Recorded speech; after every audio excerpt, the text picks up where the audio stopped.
/ online celebrity like us. Well, I don't know that I would say celebrity. Steve calls himself a celebrity. No one else calls him. Nobody. My mom does. My mom calls She me a introduces celebrity. me. This is my son. He's an online celebrity. My mom calls me a celebrity. Patrick, I have known you for probably almost 25 years, 24 years, something Give or like take, that. yeah. We met kids in football and scouts or something like that, I guess. Hill Country Cowboys. Hill Country Cowboys. Is that a football team? Football team. Oh, okay. Yeah, we used to practice out on off of 1826. At the Friendship Ranch. Yeah. Yeah, a long time ago. But yeah, that was a good time for our kids, for all of our kids. Were you coaching, Patrick?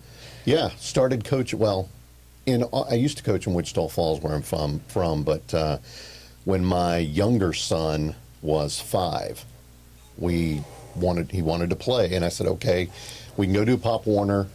They've got flag, or you can go play for the Hill Country Cowboys, and they've either got flag or tackle. And he said, Hill Country Cowboys, tackle. I want to hit people. Okay. That's how he's wired. That was the best little team, though, because a lot of us were Pop Warner rejects, and we didn't like the way Pop Warner was being run at that time. And so this it was from the Optimist Club, right? Wasn't it? Wasn't it something like an arm? No, it was Central Texas Youth Football, like CTYF. Is it gone? Doesn't exist? No, it's still. yeah. I don't think the Hill Country Cowboys exist anymore, but I could be wrong. It's been a long time. But yeah, the Central Texas Youth Football League is still around. Oh, okay. I never even heard of that. Did you play football when you were a kid? I did. Oh, wait a minute. I know this answer because I just saw a picture of you from junior high. Yeah, right? I was a 7th grader. Which you look like exactly like Daniel, your son. Yeah, still, I was in boys club football still. I didn't play middle school until 8th grade. Mm-hmm. There was a weight limit of 105 pounds way back then, and I could still make the weight. So I said, as long as I can still make the weight, I'm not going to go play middle school. And then, of course, 8th grade I played, and then all 4 years in high school. That's so great. all in 10 years playing football. So did you move right from Wichita Falls to the Austin area? No, I moved here in late 2001. I was working for my state senator up in Wichita Falls, and he passed away. There was no guarantee the new guy was going to hire any of us. So my younger son was born on the 14th of September, 3 days after 9/11. That was an experience. Wow. I had 6 weeks off, and it was all comp time because the senator, was always busy, and I built up a lot of overtime. Took 6 weeks off with him, and then started my new job here in Austin. November 1st of 01, I was a speechwriter for the state controller, and I had covered her when I was a reporter prior to working for the senator. And she said, hey, I want you to come write my speeches and my press releases and come work for me.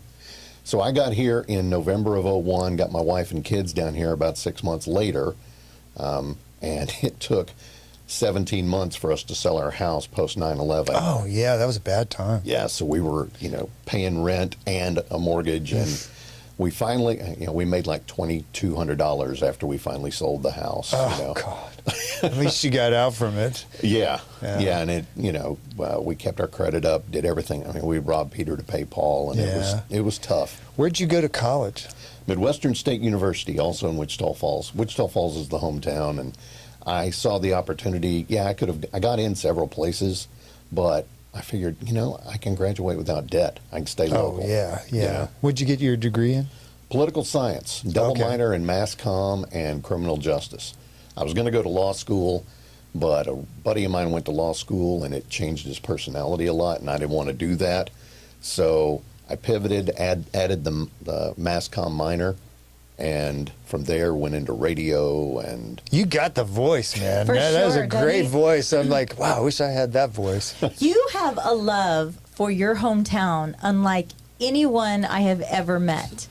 And the fact that you haven't lived there for 20 plus years, I love the fact that you'll talk about the local cafe that you guys used to eat at, that, or when you go back, oh, they don't serve this anymore. I know more about Wichita Falls because of Patrick more than anybody else. What is it about Wichita Falls that keeps pulling you back there, that holds your heart there? Well, I mean, yeah, it's your hometown, and yeah, I will jokingly tell people it's a great place to be from. If there'd been any opportunities to, other than go back into sales or something, which wasn't where it's not how I was wired, we wouldn't have left. Now, I do know that, the educational opportunities that my kids got being here in the Austin area were better. Mm-hmm. But I still love my hometown. About 100,000 people, give or take.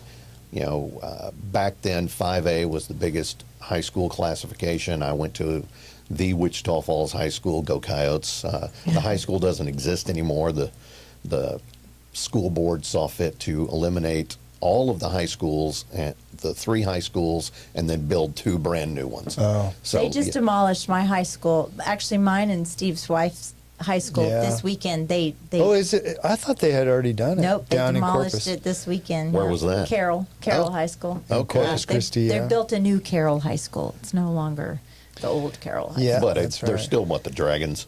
The Tigers. The Tigers, The okay. Tigers, Sorry. for sure. Yeah. So just I'm No, gonna, that's- I'm going to that's rabbit trail South that. So we're going to have another high school eventually, and they're going to have a mascot. We've got the Tigers here. Do you have a suggestion on what they should be called? The new high school? Well, hey, Coyotes is Coyotes. really, You know, is I really like that. underutilized. Yeah, I actually like that. We were And talking give about them the Lions. colors red and black too. Let's just let's just go full. Let's go full on. Yeah. So what are you doing these days? What's your job these days? Well, I work for a state agency. Like I said, I've been in state government going all the way back to 1999, and up until about a little more than a year ago, I was the executive director at the chiropractic board. Did you get your back cracked for free? Would you go in there and From time to time, yeah. we didn't have any practicing chiropractors on staff. I'd be like, what are the perks of this job? Well, regulatory industry in the state of Texas is in what's called Article 8 in the budget, and that's where all the regulatory stuff is housed. And I cut my teeth pretty early in my career on Article 8 stuff. I understand regulatory. There's that fine line between overregulation and underregulation, and you've got to find that and walk it. And I think most state agencies do a pretty good job of that. The job of an Article 8 regulatory agency is to protect the people of Texas.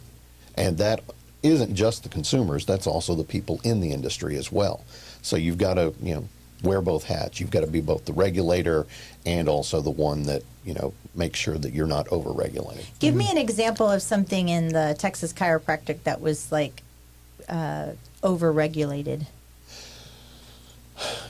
Not necessarily over-regulated, but there was Or even under-regulated. there was a lawsuit a few years ago that we actually won, where the way that the statute was originally worded, it cut where chiropractors could not do acupuncture, but then they did a rewording of the statute, and then the board, which predated my time there, said, okay, well, we're gonna open up chiropractors to be able to do acupuncture as long as it's within that narrow scope, dealing with musculoskeletal and all of that.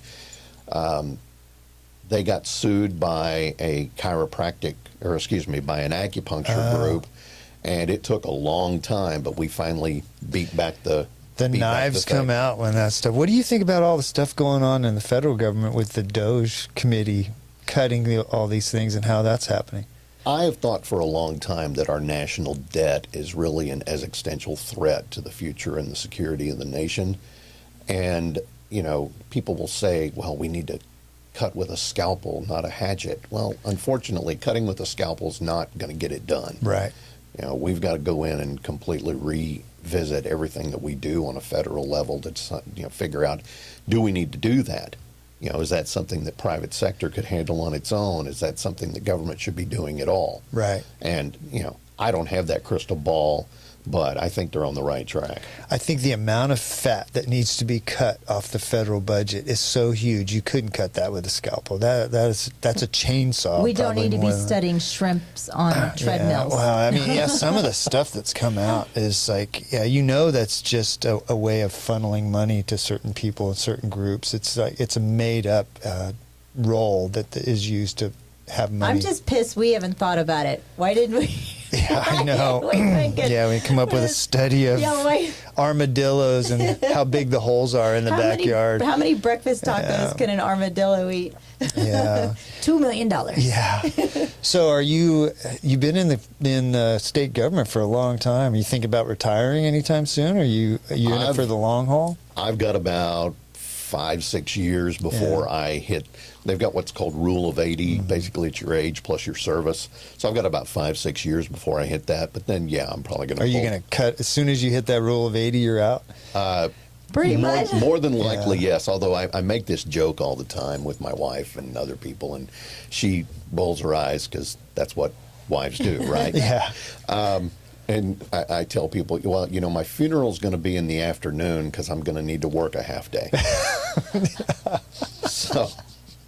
That's funny. Valid. Yeah, That's valid. Michelle had a dream about me a year or so ago that I had died, and the next day I came to work. So, It's either that or he's haunting me. I haven't figured that out. So you're working for the state government, and now you're doing this live stream, Red Mike Messages. Yeah. How'd you come up with the idea for that? Well, I had been doing, I would go on Facebook all the time and I'd say, you know, good afternoon, Facebook Live, and then I would just talk about whatever was on my mind. And I did that for a long time. And then somebody said, you know, you ought to do this in a more, you know, organized kind of function. Try to do it about the same time every day. And when I first started doing it, I was doing it in the afternoons because that's what worked best with my personal schedule.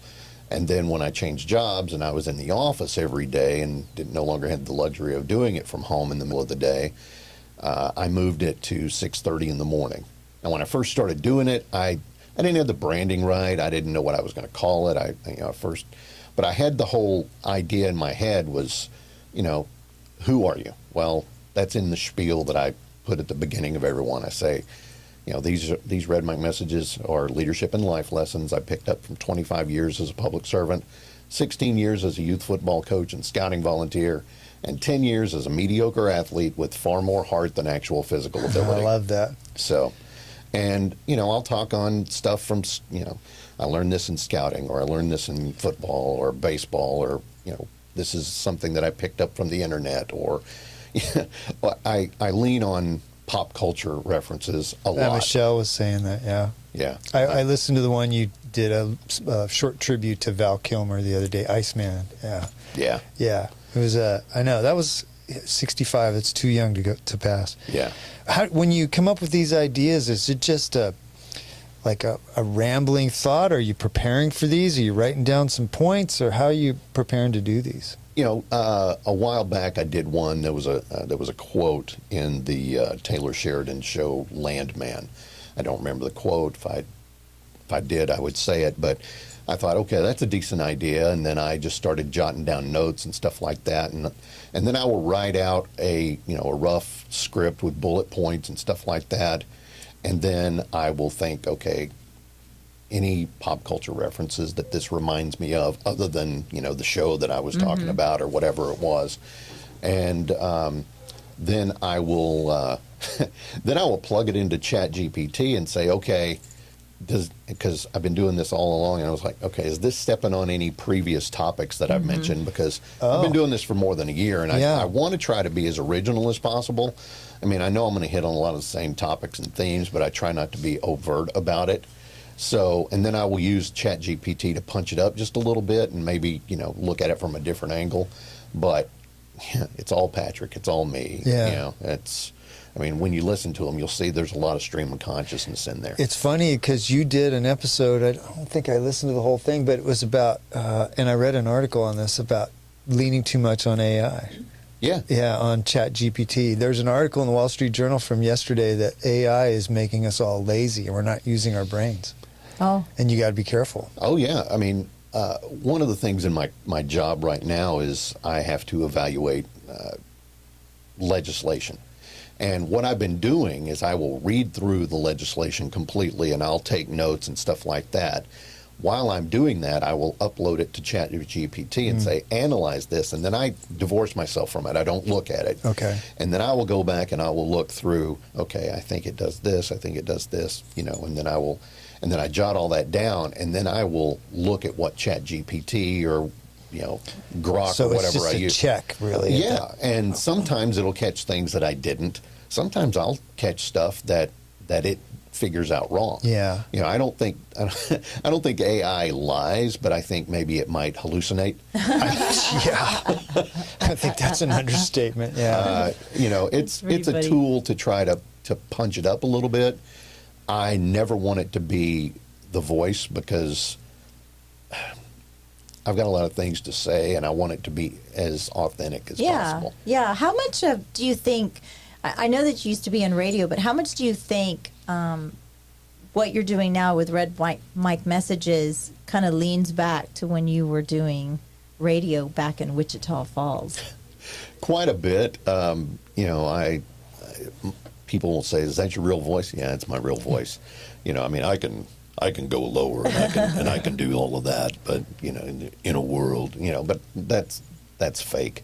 You know, Yeah. there was only one Dalai Montaigne, and I'm not him. So, but yeah, I mean, like I said, it's stream of consciousness. I'll be talking and I'll say, "Oh yeah," and that reminds me of this line from this movie or this TV show or something. It's I refer to it a couple of different ways. It's either ADOS. I saw that. It's his ADOS. Do you know what that is? It's attention deficit. Ooh, shiny, or ooh, squirrel. You know. That's me. That is definitely you, Michelle. That is sorry. definitely you. I relate to Doug the dog from Up. From Up. That's Yeah. right. Yep. Squirrel. Yeah. Yes. I know. Sometimes I'll be talking to Michelle, like I'll be mid-sentence and I can just see her whole train of thought just changed. She's like, starts writing something down. I'm like, you're not even here anymore. No. I do. I pay attention. No, you don't. I can pay attention my right For brain like 5 and my left brain. seconds. I can 100%. I've listened to a couple of your episodes and they're very good. And it seems to me like you don't believe in being comfortable. You're always wanting to push yourself. You're always wanting to grow and expand. Is that true? Well, yeah. I mean, stagnant water is not drinkable. So, if you're not growing, you're getting stagnant, and who wants that? Yeah.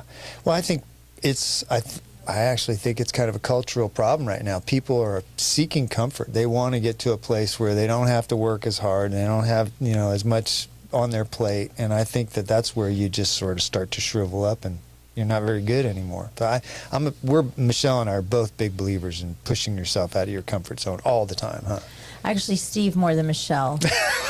Steve likes to push Michelle way out of her comfort zone. I definitely do. I think I get bored when it gets, when things get predictable and I easy. agree. I don't like Yeah. it. Yeah, No, I want to be challenged. And I I've- like.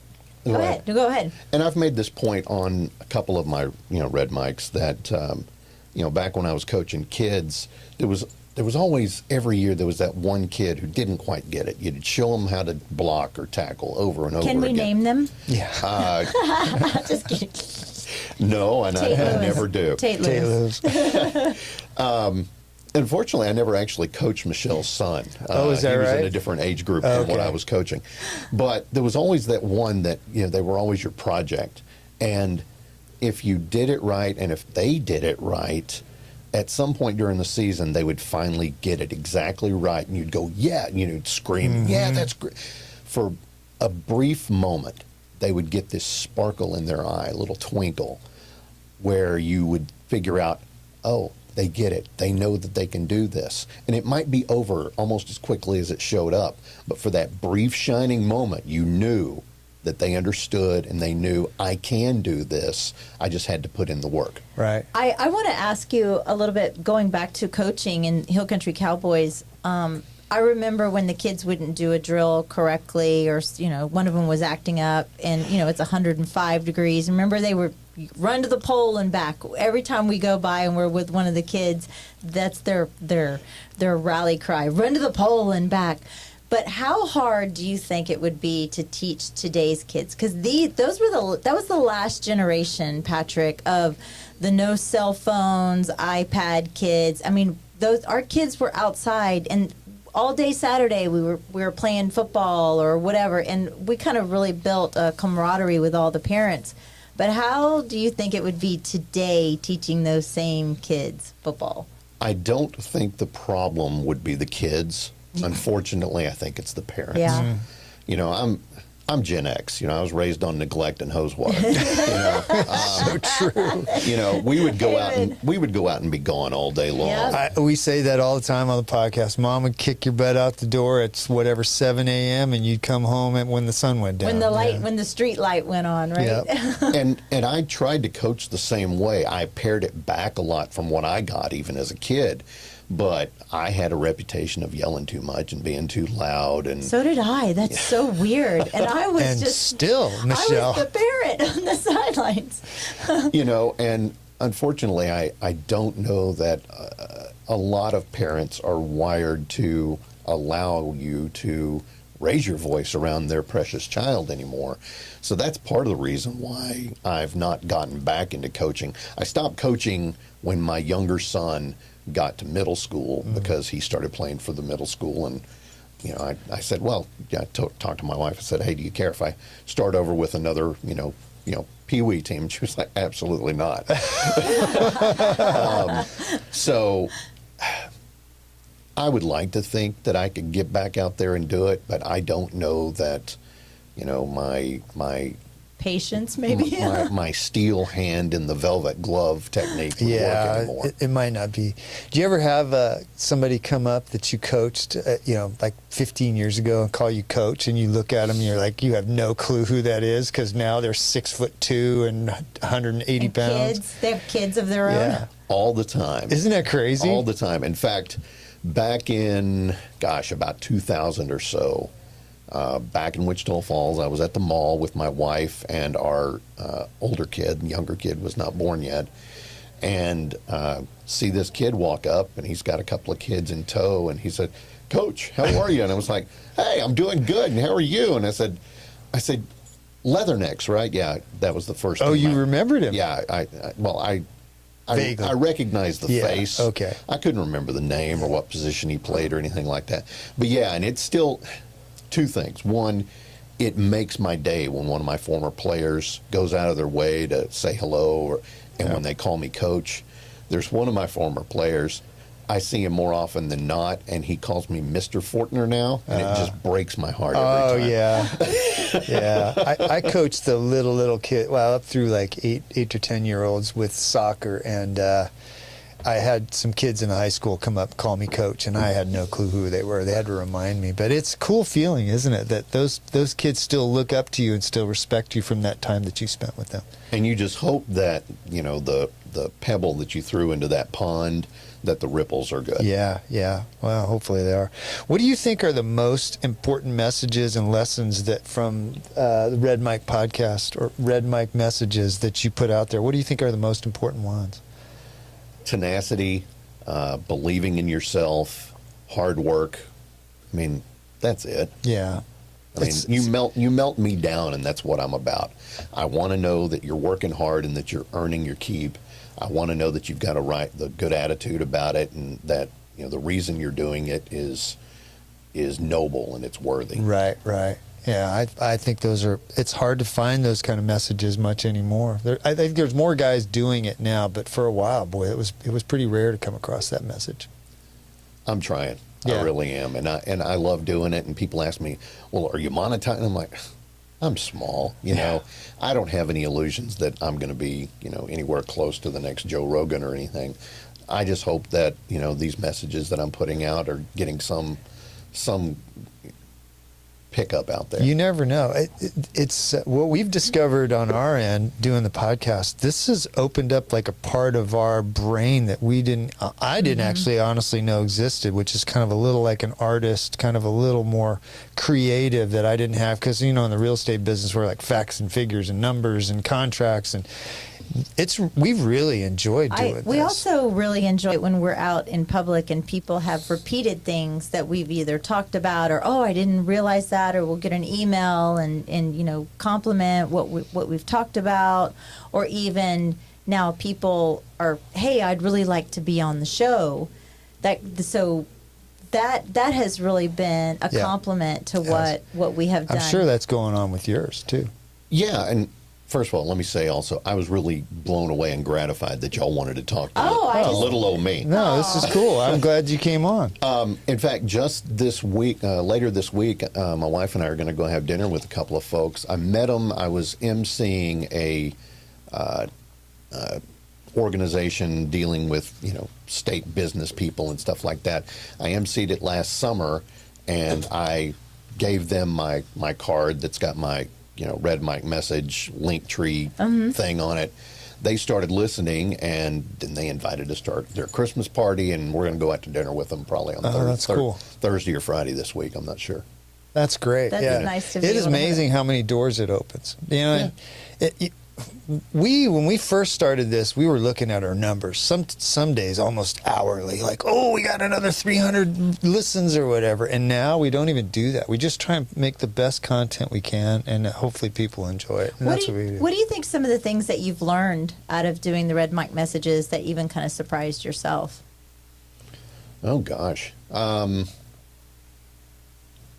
always been kind of regimented. If I had a plan, I would stick to it.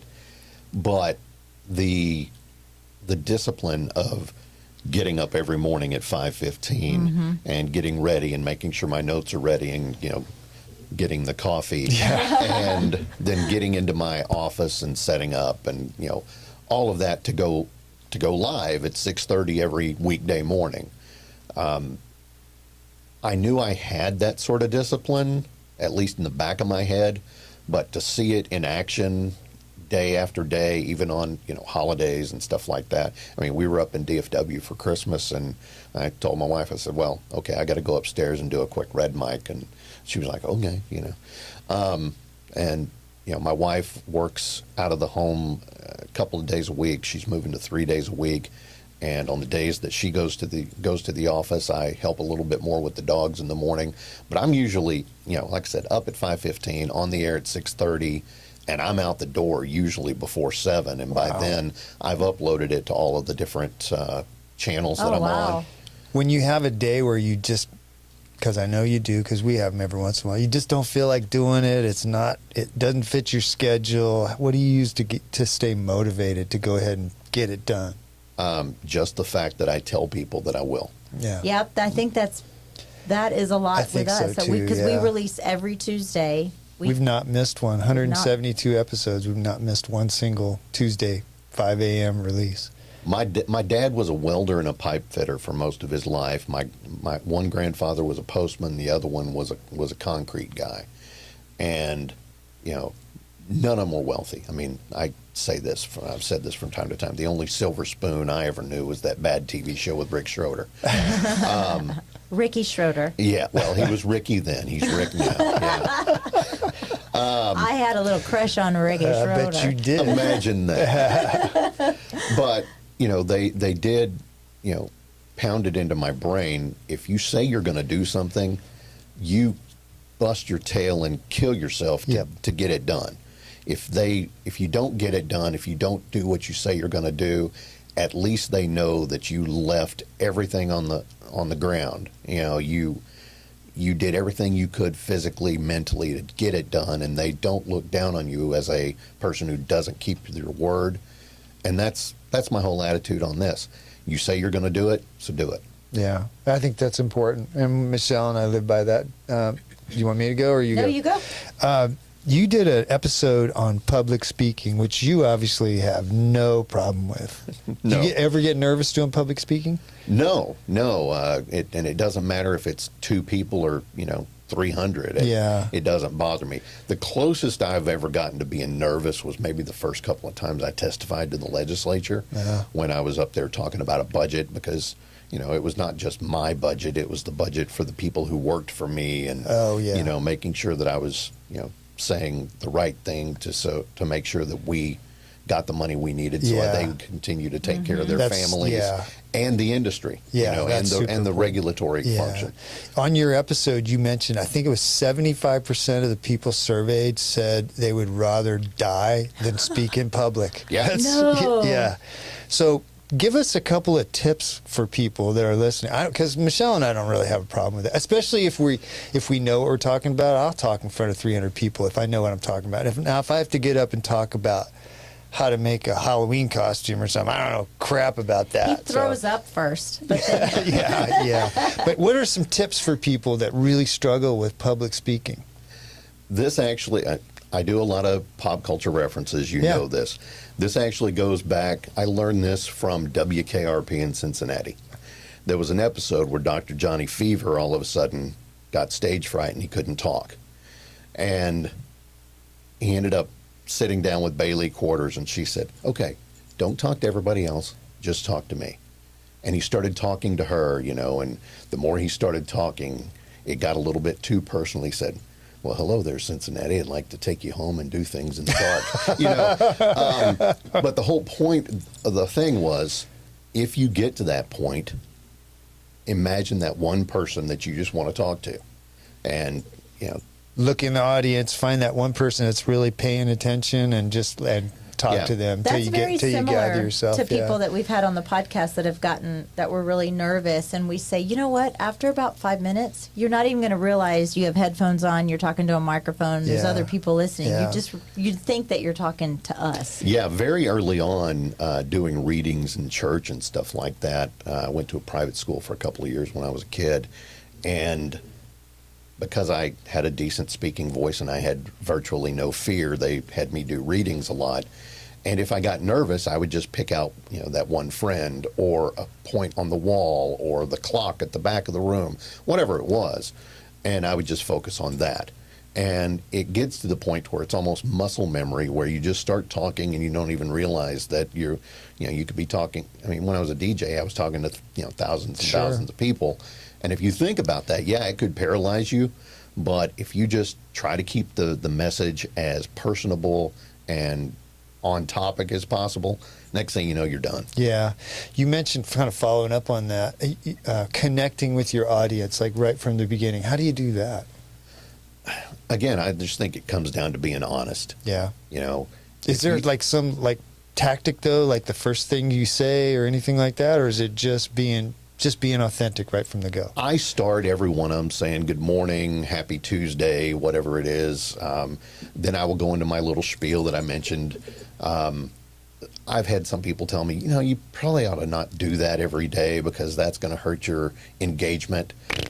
I don't care. Oh, wait, you know what? What did we just talk about last week? About the haters, the doubters, And the naysayers. Yeah. People that won't do what you do are awful ready with their opinion on how you should do what you're doing. Their opinions based on fear, Yeah, not yeah. based on expertise. Well, and this was actually someone who was on LinkedIn doing a live video. But, if I was doing this for just the engagement, I don't know that I would have gotten very far because I would have been overanalyzing all of it. I just want to be honest. I want to tell people what I'm thinking about, why I think something is important or not important, and then just go from there and let them sort it out. If they want to listen, great. And if not, okay. There's a lot of stuff out there. Yep, that's the way we feel too. Yeah, that's kind of where we've gotten to. Hey, I want to go back a little bit to Carrie, your beautiful wife, Carrie. Way out of my league. Way out of your league. Lucky man, yeah. I know that this beautiful woman was once a contestant with the Miss Texas pageant. And did you meet her before or after that? No, I met her after that. If I'd met her during that, I would have never had the nerve to ask her out. So that's got to be a heavy little crown to carry. I mean, does she participate in like alumni events and things like that they From still time have? to time, and occasionally she'll get people who knew her back then and say, hey, we need a judge, can you come do it? And stuff like that. But yeah, that's the most that she's done with it on that end. Occasionally, all of a sudden she'll get tagged on Facebook or something, and it'll be a bunch of her old pictures and stuff Yeah. that somebody posted. And every really time cool. I post some of those old pictures, they're like, Fortner, how'd you pull that off? I'm like, That's right. I have no idea. No idea. That's right. Did she lead with that when you guys first started dating? How did you meet her? We actually worked together at the newspaper in Wichita Falls. She was a page designer. I was a reporter. And, I actually asked her out twice. She turned me down flat both times. And then she asked me out, and I turned her down. Oh. Little cat and Now, mouse game. Actually, kind of, sort of, but not really. She was just coming out of a weird and not great relationship, and I probably came on too strong, and she thought of me as the stereotypical fraternity guy. In fact, this is my fraternity. Oh, yeah, I fraternity. noticed that when you came in. She thought I was, slick, and I was not. It was all bravado. So I asked her out on a couple of group things. We were going to go to a Rangers game, stuff like that, and she turned me down. And then she asked me out because she and a girl we worked with, they were going to go, I don't know, get some wine or hang out or whatever it was. And I said, well, my roommate is possibly not going to be at the apartment, and I've got some fraternity brothers coming over. If he's there, yeah, I'll go. But if not, I won't be able to. So give me a call. And she called, and I'm on the phone with her, and my roommate, my fraternity brother, was sitting right next to me. We were playing poker, and I'd already had a beverage or two. And I said, yeah, he's not here. It's not going to work out. And you're like... And I said, but give me a call. Maybe we can get together, later some other time. Well, then I hang up the phone. They're like, Fortner, who was that? And I was like, yeah, you remember me telling me about that redhead at work that turned me down? And I said, yeah. And I said, well, I just turned her down. They were like, dude, high fives all the way around, And but then she called me the next day and said, hey, we're going to go see 4 Weddings and a Funeral. You want to go? I'd already seen it. But I wasn't going to turn her down. No. Because I figured, she turned me down twice. I was done asking.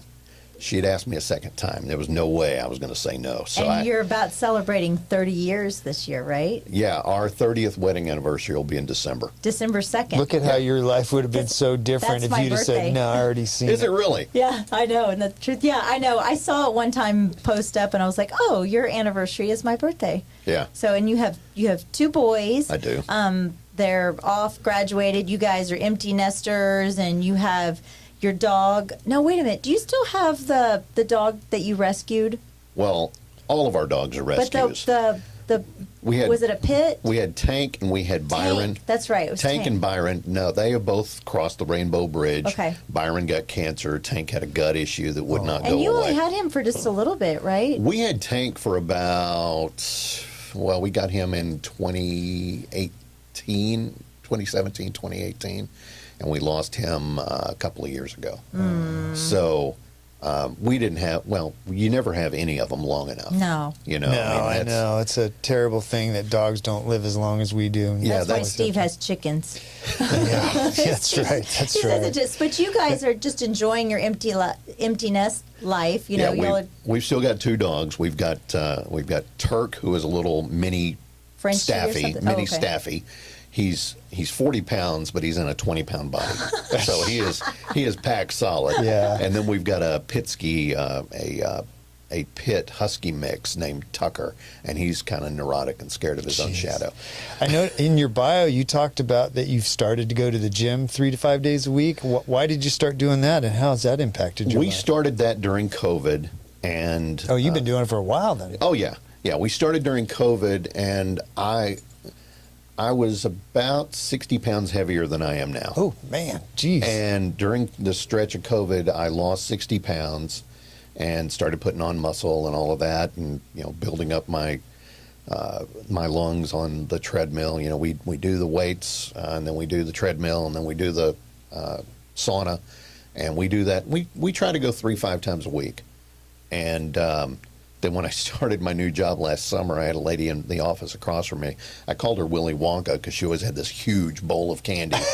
Steve would like working with her. yeah, And that's my downfall. I had gained 20 pounds back. Well, starting back around Ash Wednesday, I rededicated myself to that, and I've put on some more muscle, but I've also dropped 15 pounds. So I'm almost back to where I started last July, and I want to keep going. Yeah. I'd like to get closer to the late high school, early college fighting weight, but realistically, I'm a man of a certain age, and the metabolism does what it wants. You know to. what they say though? Going to the gym is one of the best things you can do to prolong your life and have a good quality of life as you age. Yeah, my wife and I both, and she's done the same thing on a less different scale, because women and men will lose weight differently. I stopped drinking Cokes and dropped 10 pounds. That's my husband, Todd. Yeah. But she's done great, and we're just continuing on, because neither one of us want to be that old person who needs help getting up and in and out of the car, and all of that. I'm hoping that I am ambulatory right up until the time where I'm gone. That's what I want to. The thought of being in a bed and having somebody take care of my every need, that's like my biggest night. I'm probably more scared of that than drowning. I'd poke you with a stick. Yeah, just yank the plug. I know, it's scary. I would, Patrick, sure. you finish all of your Red Mike messages with you sign off with "Life is short, drink the bourbon." Is there a story behind that? Yeah, there is. One of my best friends in the entire world, he was larger than life. His name was Scott Madsen, Scooter. He was a fraternity brother, and we were roommates at one point. He and my best friends I've ever had in my life. Well, Scooter was always hard to buy for, because he was single, he had decent, income. If he wanted something, he'd just buy it, and I cannot tell you how many times I was going to get him something for his birthday or Christmas, where he'd say, "Hey, Fortner, I just picked this up." And I'd go, Dang it. So one year, it was kind of a cop-out. I bought him a bottle of what for us at the time was a nice bottle of whiskey. It was about $60, give or take. It was a Willet. It was the kind in that pot still shaped bottle. Looks like the I Dream of Jeannie bottle, sort of, which was a Jim Beam bottle. I don't know if y'all know that. I did not know that. Yeah, they repainted an old Jim Beam No way, bottle. I didn't know that. So I bought that, and then I gave it to him for Christmas, and I said, "Well, let's crack this thing." And he was like, "Nope, we're going to save it for a special occasion." Fast forward to during COVID, he was fighting cancer, and COVID did not impact him, but the cancer finally got to him, and that special occasion never happened. And his family, his sister, they were kind enough to give me that bottle back, still uncracked. We left their house, went straight to the cemetery. By that point, his tombstone was up there and all of that, and I cracked it, and the first shot of that bottle I gave to him, and then I had the second one. So the reason I say life is short, drink the bourbon, is you don't know when your time's coming. So true. And it could be just as easily as life is short, eat breakfast first, or eat dessert first. Or say "I love you" on the way out the Exactly. door. Yeah, don't take every second for granted. Don't have any regrets when you do get called, to move on to the next plane of existence, whatever that is. I mean, I'm a Christian, so I think, it's hopefully heaven in my future, but, who knows? Maybe I did something and don't end up going that route, but hopefully I will. But at the end of all of it, regrets are terrible. Regrets can be cancerous. One of the biggest regrets in my life is that I didn't get Eagle. I didn't earn it. Between a broken leg at summer camp and prepping for that and trying to get back into football shape, scouting fell to the wayside. Yeah. So the fact that one of my kids is an Eagle Scout, that I view that as a big accomplishment for them. Life is short, drink the bourbon is a constant reminder to me and everybody who listens, is that you don't know when your time is up. So don't save the fine china. Don't worry about that dessert. You can always diet tomorrow. Burn the fancy candle. That's what Exactly. my mother- Oh boy, my isn't mom that always true? used to Yeah, say that. I know. Yeah. All of that. Yeah. Yeah. And that's what it's about. We all go through life thinking that, though, like, well, I'll do that tomorrow, I'll do that the next day, and sometimes you don't get that next day. Exactly. Yeah, boy, that's huge. Patrick, before I start in on my rapid fire, do you still have that piano that you refurbished into a bar? Yeah, it's in my office, which is the Red Mike studio. As I So is say. it behind you? No, it's actually in front of me. The way I've got my setup, I've got my computer here. I've got a lamp there to give me some light. Some I've ambiance. I've got my red mic light behind me. It's a microphone with red light in the background. And then the red mic is pulled up in front of me. Well, directly across from me is the antique piano. It belonged to my grandparents. It actually belonged, before they got it, it belonged to a lady in the church. And she didn't have any family other than, someone, hundreds and hundreds of miles away.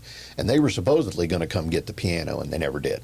Huh. And as a kid, and there's actually a picture of me, playing the piano, sitting there, and it's actually up in the wires. And we looked into having it restored, and it was going to cost, $15,000 to $20,000 to have it restored. And I said, okay, how much is it worth right now as it sits? Yeah. And I said, you could part it out and sell it for $2-3 grand. I was like, okay, so I get this work done. Is it then going to be worth, $18,000 to $23,000? They said, no, it'll be worth exactly what you put into it. Well, I don't play. No one in the family plays. And I was like, well, that's throwing good money after bad. So I gutted it, pulled everything out except the strings in the back, built it up, and then put in LEDs on the inside. And I'll post a picture on my Red Mic Yeah, pages we'd like later. to see that. We'll post it on ours too. Yeah. Real quick, and then I'll let Michelle get to her rapid fire. You mentioned cruises in your bio, that you like to go on cruises. So I got 2 questions. Tell me why you like that, and how many pounds do you gain every time you go on a cruise? I'll be honest with you. I've never looked at the scale for about a week or 2 after. But I don't worry about it while I'm there. Yeah. We like cruises because it's an opportunity to really unplug. Yeah. And if I've not done one while I've been doing the Red Mics, so that might be. I might have to take a week off. I might have to say sorry. I'm not going to have the ability to do it. But it's unplugging, it's spending time with my wife or my family if they go with us, and it's, doing things that maybe you haven't done before. The last time we went, we ended up in Cozumel, and we went to this beach club that we had never tried, and, The people watching on cruises is like Yeah, that's true. Supremo. Yeah. Supremo. That's and my of course, favorite. my older son, he was a musical theater major, so of course we were, burning up the karaoke while we were on there. Well, so. you know what? I didn't even get to mention that too. So that was one of the things that one of your amazing talents is your singing ability, and you got to sing the national anthem, right? I've done it a couple of times. I did it at a Round Rock Express game last September. It was one of their last home games. That was a bucket list item for me. Well, then a few weeks later, a friend of ours who had seen that, she had a friend who was involved at Coda, and it was the motorcycle races. Oh. That's what you did. That's what was the most recent one. Yeah, and then they had somebody canceled last minute, so completely different environment. At Round Rock, it was pretty easy. It's all right there, the mic is all of that. Well, I had the mic, but the environment at Coda is so much different. There was a really, really bad echo. Oh, I bet. So I was holding the mic with one hand, and I'm holding my ear with the other one just so I could concentrate. And I could still hear the echo, but thankfully I was able to overcome it. But yeah, that was cool. I bet it was. We got to be, completely behind the ropes and see, the pit and smell the grease and all that. I would love that. You It was can't fun. sing, Steve. so No, you I don't- can't sing. I would fake it though. You would fake it. Okay, so here's some of my rapid fire questions. Okay. If you could pass one law in Texas with zero debate, what would it be? No, say no property taxes. Wow, any law without any debate.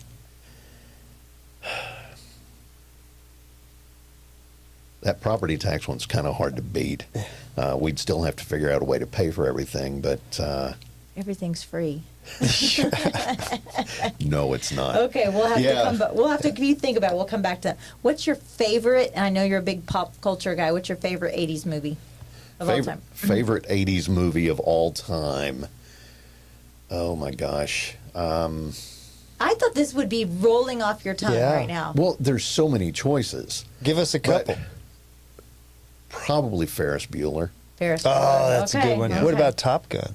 Top Gun's great, but I like dramas, but I'm more of a comedy guy. In John fact, Hughes. He's a John Hughes guy. when Yeah. I mentioned Val Kilmer the other day, the reason I mentioned Val Kilmer is because I'd mentioned his movie Real Genius. Oh, which I a don't lot of know. a lot of people don't know it. I don't so- think I've seen that. I remember him from Tombstone and obviously Top Gun. but- Yeah.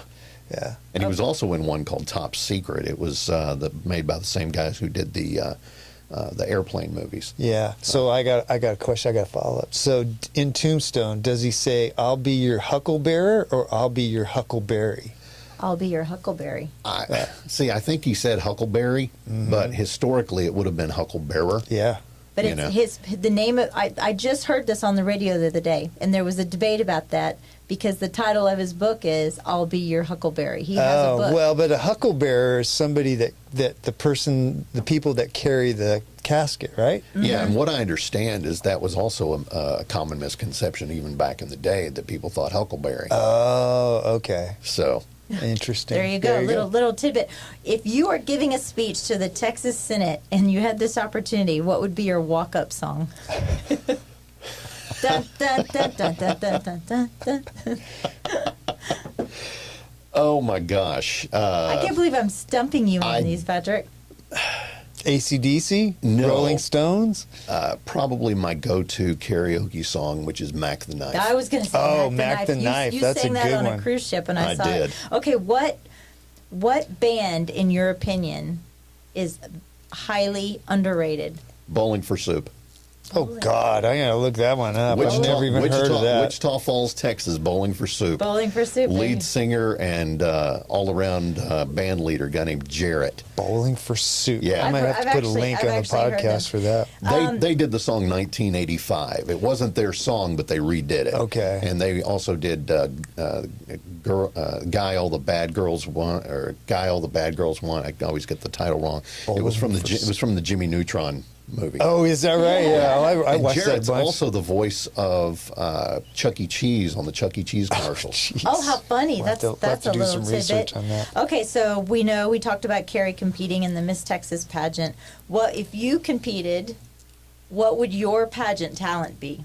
I'd have to sing, Obviously. Oh, of course. but they'd laugh me out of the place otherwise. I mean, I'd go up and sing, and they'd go, "Okay, yeah, that's nice, but hey, dude, come on." What was look at you." Carrie's talent? She was a dancer. Oh, well, there you go. There you go. Yeah, So- so our older kiddo that was the musical theater Yes. major, dancing from her and the singing from me, and I was an actor too. So, Man, you're a He does- man of many talents. thanks. Thanks. Where can people listen to or watch Red Mike Messages? Oh my gosh, just about any of the channels out there. It's broadcast live every morning at 6:30 Central on Facebook. On Facebook. Just look up Red Mike Messages, 3 words. It's Mike. I did that as a stylistic choice, but Red Mike Messages.